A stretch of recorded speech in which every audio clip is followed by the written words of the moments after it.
Today, we've actually got something quite exciting. This is a Mercedes van, 7-seat, all-electric, and it's called the EQV.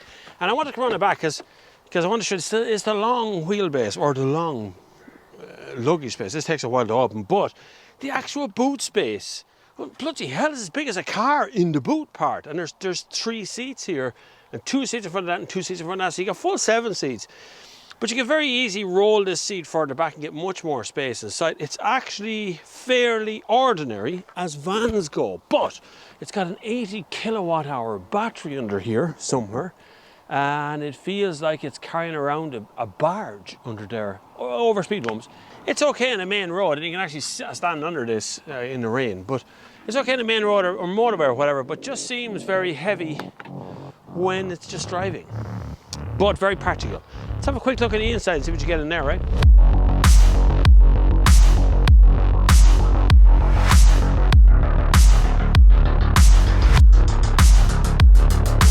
This, of course, is the Mercedes EQV 300 Avant-Garde with 7 seats, or well, this is the concept version of it that will eventually might come out looking just like this. The model I'm testing has a fully electric motor with 204 horsepower and 366 newton meters of torque. There's a 90 kilowatt hour battery that will take you from 0 to 100 kilometers an hour in 12.1 seconds. There's a top speed of 140 kilometers per hour, and the power consumption varies between 27.6 and 30.2 kilowatt hours per 100 kilometers. So this is the interior. It's not exactly lavish or anything. It's pretty good. Like, you do get 2 kind of full-size armchairs here, and you get your own air conditioning system up here and lights and stuff back here. It's all pretty good behind the driver, but this is more of a commercial offering, I think, than the Caravelle, which I feel is much more of a passenger-orientated one. If you're hearing me out the back, because there's 2 scramblers over there going around in the grass. I'm not sure they're supposed to be, but they're there anyway. Now, I can't find a way to rotate these seats so you face inwards, and there's no table like you have in the Caravelle. You have a table in the centre. So this is much more of, well, we will say affordable until we make it electric. A proper sort of van, a family van. Now, let's just get over the thorny subject. We have to get over a thorny subject, and that's the price. You see, the price of this here vehicle behind me is a little over 99,000 euros because it's electric. The spec is okay, but just the price, like 99 grand for a bus. And look, I'm aware you get an 80 kilowatt hour battery for that, and you get things like electric doors that open themselves here. 99 grand for a 7-seat van. You'd have to have a business reason behind it.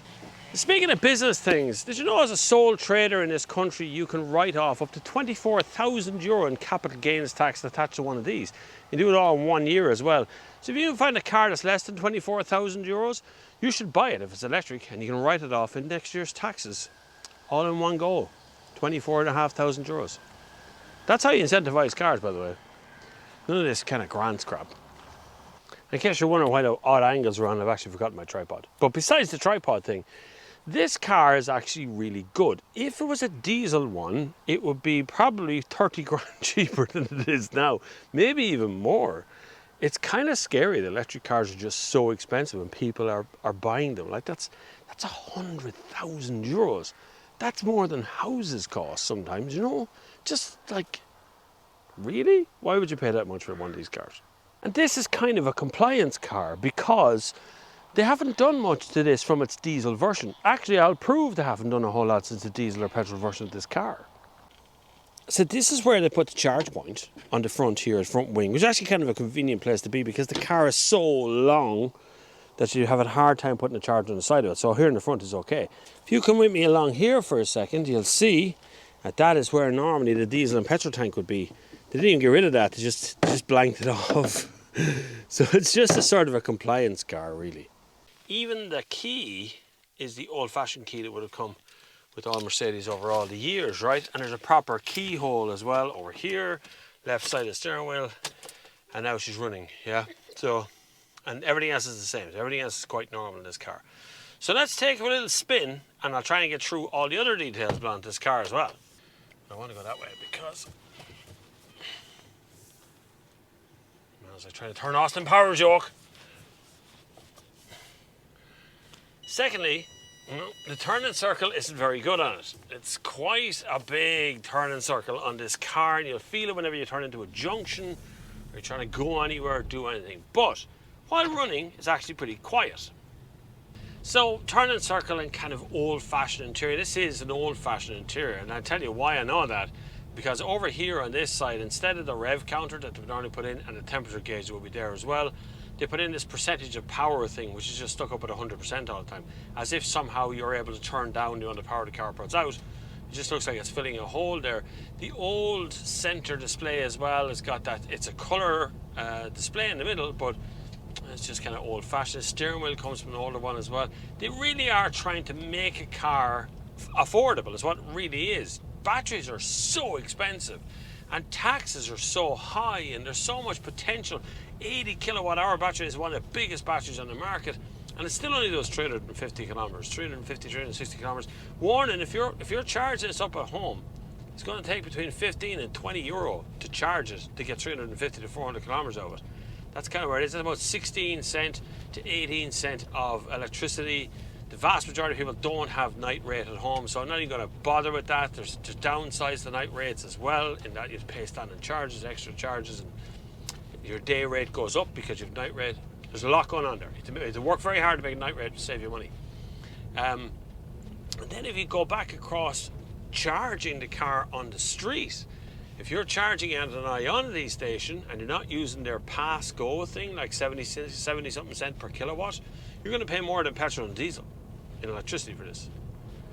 It's the numbers don't add up all the time. They don't add up for this is an unusual car.